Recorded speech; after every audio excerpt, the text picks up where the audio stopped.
This is the Lockpicking Lawyer, and just because you can get into something doesn't necessarily mean that you should. At least, that's the specific advice that comes to mind today. You see, what I have for you today is something that many women consider to be the epicenter of their most intimate moments and thoughts. These go by several names, which range from clinical to downright inappropriate, but looking at these, I think we'll use the term kitty for obvious reasons. I have 3 kitties to show you. This one belongs to Mrs. Lockpicking Lawyer, and you'll notice it's a nice rosy pink and quite furry. You can't tell this on video, but it also has a nice fresh watermelon scent to it. This one belongs to a neighbor of mine, a very friendly girl who works as a dancer. You'll notice her kitty is even more furry than my wife's, but she's also decorated it with glitter.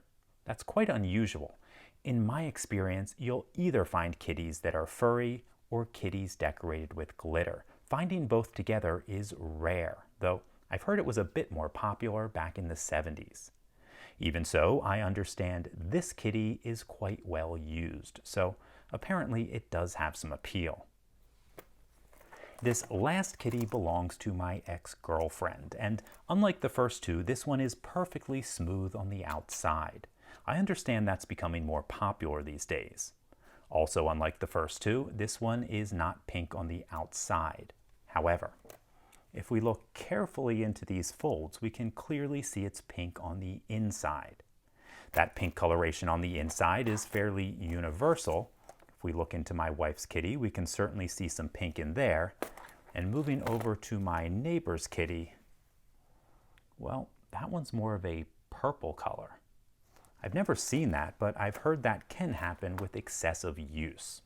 Now, only a few people will ever get inside of any particular woman's kitty, and that's because they're kept closed unless you first get into their hearts.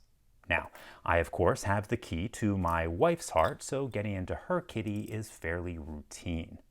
I do it often, and it usually doesn't take more than a few seconds, though my wife does seem to prefer when I take my time. That said, when I first met my wife, I did not have a key and found getting in quite difficult. I had to figure out exactly where to touch and how to manipulate to get in. If I recall correctly, I spent a fair bit of time with my tool in this hole.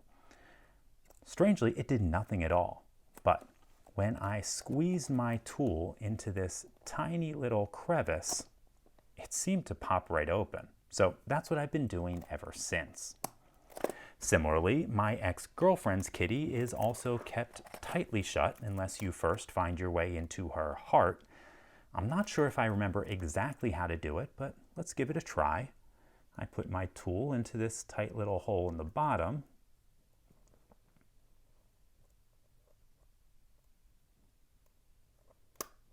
And there we go. It took a little bit more time than it used to, but I suspect with some practice, I could be getting into this kitty fairly regularly. Okay, moving on to the kitty decorated with glitter. You'll notice that this one is not guarded by the owner's heart. When I first encountered a glittered kitty, I have to admit I tried every technique I could think of to get in, and nothing seemed to work. However, I noticed something strange that might help you if you ever run into a glittered kitty. When I put away my normal tool and took out a little bit of gold, it opened up surprisingly fast. I still haven't figured out why that is, but let's give it a shot.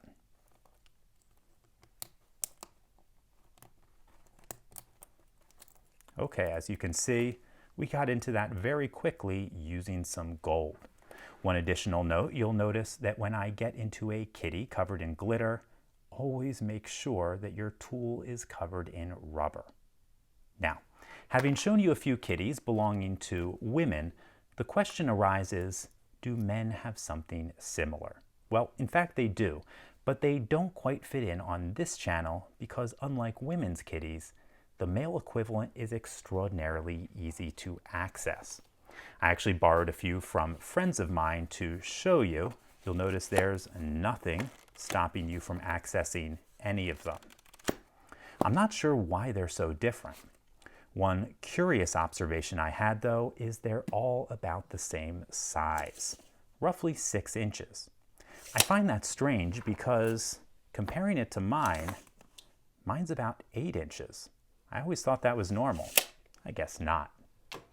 In any case, that's all I have for you today. If you do have any questions or comments about this, please put them below.